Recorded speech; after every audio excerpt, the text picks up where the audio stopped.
There's a pattern hidden in history. Not a myth, not luck, not talent.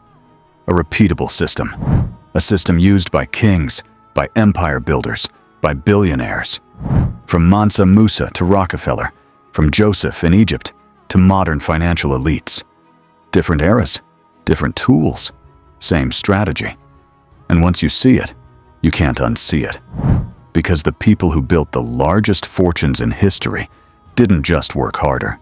They played a different game entirely. Today we break that system down step by step. Not theory, not inspiration.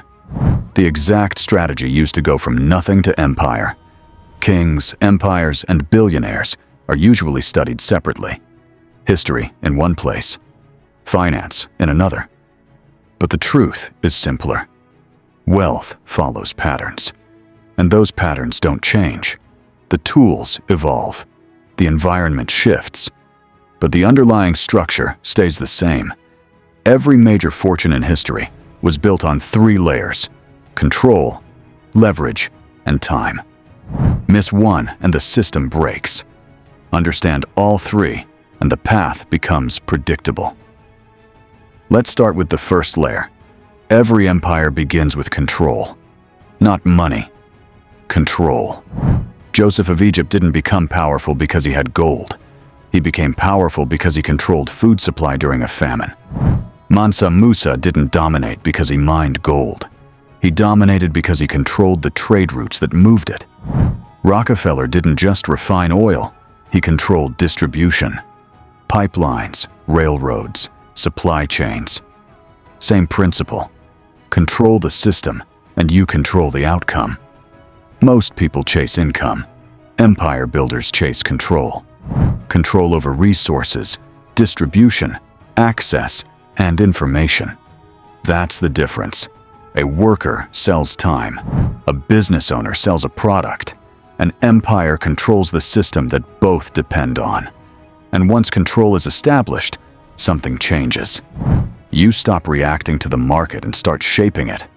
But control alone isn't enough, because control without expansion stays small. The second layer is leverage. This is where most people fail, because leverage feels dangerous, and it is. But without it, growth stops. Every powerful figure in history used leverage. Mansa Musa used trade networks. Joseph used political authority. Rockefeller used capital and infrastructure. Modern billionaires use technology, data, and platforms. Different tools, same idea. Leverage means you are no longer limited by your own effort. Instead, you multiply output through systems. There are 4 primary forms of leverage. Labor, people working under your system. Capital, money working for you. Technology, automation and scale. And information, knowledge advantage. Empire builders stack these, not one, all of them. That's why their growth looks exponential. Because it is. Most people try to grow linearly. More hours, more effort. Empire builders grow exponentially. More systems, more leverage. But leverage comes with risk. If the foundation is weak, leverage destroys you. If the foundation is strong, leverage builds an empire. Time is the most misunderstood part of wealth because it doesn't feel powerful in the moment. It feels slow, boring, invisible, but over long periods it changes everything. Rockefeller didn't become dominant in one deal. He did it over decades. Mansa Musa's empire wasn't built overnight. It expanded through generations. Even ancient empires operated on long timelines, because time compounds systems, influence, resources, and reputation. Most people think in months. Empire builders think in decades. That's why they make different decisions. Short-term thinking asks, how do I make money? Long-term thinking asks, how do I build control that compounds over time? And that shift changes everything. Because once time enters the equation, speed stops being the goal. Positioning becomes the goal. You don't need to win fast. You need to win permanently. Now combine all 3 layers: control, leverage, and time. This is the full system. Control gives you power. Leverage multiplies that power. Time compounds it. Miss one and growth stalls. Have all three and expansion becomes inevitable.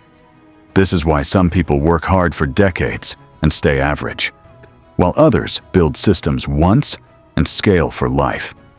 Because they are not playing the same game. They are not chasing income. They are building structure. And structure outlives effort. If the system is this clear, why don't more people follow it? 3 reasons. First, visibility. Most people never see the full system. They only see outcomes. The wealth, the success, not the structure behind it. Second, time preference. People want fast results. The system requires patience, which eliminates most people immediately. Third, risk avoidance. Control and leverage require risk, not reckless risk, calculated risk. And most people are conditioned to avoid it. So they stay in safe systems that were never designed to create empires. Now bring this into today. The principles didn't disappear. They changed form. Control today looks like owning platforms, controlling audiences, and building networks. Leverage today looks like digital systems, automation, and scalable content. Time still works the same. It compounds everything.